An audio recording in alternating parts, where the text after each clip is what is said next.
చీమలు నేర్పిన పాఠం. అడవిలో ఒకరోజు, ఏనుగుల గుంపు నీళ్లు తాగడానికి, వాగుకు వెళ్తుంది. దారిలో చీమలు సమావేశం ఏర్పాటు చేసుకున్నాయి. చీమలను గమనించిన ఏనుగులు, పక్కనుంచి వెళ్లకుండా వాటిని తొక్కుకుంటూ వెళ్లాయి. ఏనుగుల దాడిలో కొన్ని చీమలు చనిపోగా, కొన్ని తీవ్రంగా గాయపడ్డాయి. నీళ్లు తాగి తిరిగొచ్చేటప్పుడు, ఎదురుగా నిలబడిన చీమలు ఇలా అన్నాయి. మీరు చాలా బలవంతులు, కళ్ళు బాగా కనిపిస్తున్నాయి. కానీ, మాలాంటి చిన్న ప్రాణులపై మీ బలం చూపడం తగదు, అని ప్రశ్నించాయి.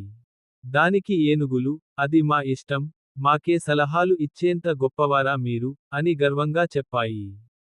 ఏనుగులకు ఎలాగైనా బుద్ధి చెప్పాలనుకున్న చీమలు, వాటిపై దాడి చేశాయి. చివరకు చెవుల్లోనూ, కళ్లలోనూ కుట్టాయి. కళ్ళు మూతపడిన ఏనుగులు కొన్ని, కొండపై నుంచి కిందపడి మరణించగా, మరికొన్ని చెట్లను ఢీకొని, గాయపడ్డాయి. నీతి: మనకు బలం ఉందని ఇతరులను తక్కువగా చూడకూడదు.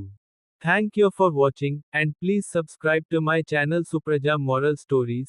For more interesting stories, don't forget to click bell icon for new story notifications.